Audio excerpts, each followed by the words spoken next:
नाज़रीन, China America के ख़िलाफ़ ताइवान पर अपनी पॉलिटिकल और स्ट्रेटजिक पोजीशन वाज़ेह कर चुका है। दुनिया पर चाइना का मौक़िफ़ वन चाइना पॉलिसी बिल्कुल वाज़ेह है, लेकिन आज मैं आपको ताइवान के वो स्ट्रेटजिक और इकनॉमिक राज बताऊंगा जो आज चाइना और अमेरिका के लिए डू और डाई पर मबनी है। अमेरिका ताइवान के मुकम्मल दिफा में खुलकर सामने आ चुका है, तो चाइना ने भी ताइवान को सबक सिखाने के लिए ठान ली है। नाज़रीन, नैन्सी पेलोसी का दौरा 25 साल बाद किसी अमेरिकन बड़े अहदेदार का दौरा था। इस दौरे का वाज़ेह पैगाम दुनिया को ताइवान का मुकम्मल खुदमुख्तार रियासत का वजूद उजागर करना था और यूँ बीजिंग को दुनिया के सामने ताइवान की आज़ादी, तरक्की और खुदमुख्तारी में बड़ी रुकावट करार दिया गया। नाज़रीन, चाइना ताइवान को एक बागी सूबे के तौर पर देखता है जो जल्द चाइना में दोबारा जम हो जाएगा, भले इसके लिए ताकत ही क्यों ना इस्तेमाल करनी पड़े। लेकिन दूसरी तरफ ताइवान ख़ुद को एक आज़ाद मुल्क के तौर पर देखता है।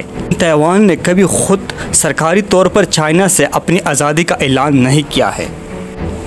नाज़रीन, ताइवान इतनी अहमियत क्यों रखता है? ताइवान जियोग्राफिकली 120 किलोमीटर के फासले पर चाइना से फर्स्ट चेन ऑफ आइलैंड में वाक़ है। फर्स्ट चेन ऑफ आइलैंड पर मौजूद जजीरे चाइना के इकनॉमिक और डिफेंस डेवलपमेंट के लिए बहुत बड़ी रुकावट है। याद रहे कि इन जजीरों की शुरुआत जापान से होता हुआ ताइवान फिलीपींस से होती हुई साउथ सी तक जा पहुंचती है। इन जजीरों में ज़्यादातर अमेरिका के इत्तेहादी है और अमेरिकन फॉरेन पॉलिसी के लिए बहुत ज़रूरी भी है। दर हकीकत चाइना ख़ुद को स्ट्रेटेजिक नुक्ता नज़र से घिरा हुआ महसूस करने का एतराफ़ कर चुका है।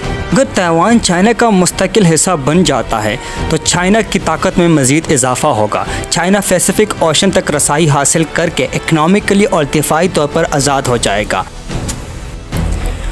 नाज़रीन, ताइवान वर्ल्ड इकनॉमिक्स में बहुत बड़ा वॉल्यूम रखता है।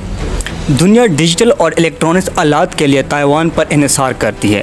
याद रहे कि ताइवान ने आधी आलमी मंडी काबू की है।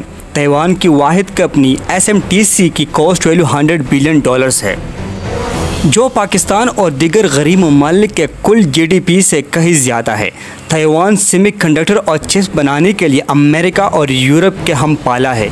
चाइना सेमीकंडक्टर और चिप्स बनाने में यूरोप और अमेरिका से 20 साल पीछे है। चाइना के पास IT मुकाबले के लिए वाहिद हल ताइवान के मार्केट को काबू करना है। लेकिन नाज़रीन, मगरबी दुनिया साउथ सी में मौजूद अपने इत्तेहादियों के साथ साथ चाइना को रोकने के लिए ताइवान को हर किस्म की सहारा देने के लिए तैयार है। लेकिन अगर ताइवान और चाइना के बीच यूक्रेन और रशिया की तरह ताकत का इस्तेमाल किया जाता है तो ताइवान और चाइना के साथ साथ दुनिया भी शदीद क्राइसिस में जा सकती है। यूक्रेन की जंग की वजह से फूड और एनर्जी क्राइसिस देखने पड़े, मगर चाइना और ताइवान की जंग में इलेक्ट्रॉनिक गज़ट के साथ साथ मैन्युफैक्चरिंग इंडस्ट्री भी मुतासर होगी। नाज़रीन, अमेरिका ताइवान को कौन सी दिफाई टेक्नोलॉजी फराहम कर चुका है और ताइवान एक बार फिर कितने बड़े क्राइसिस में जाएगा?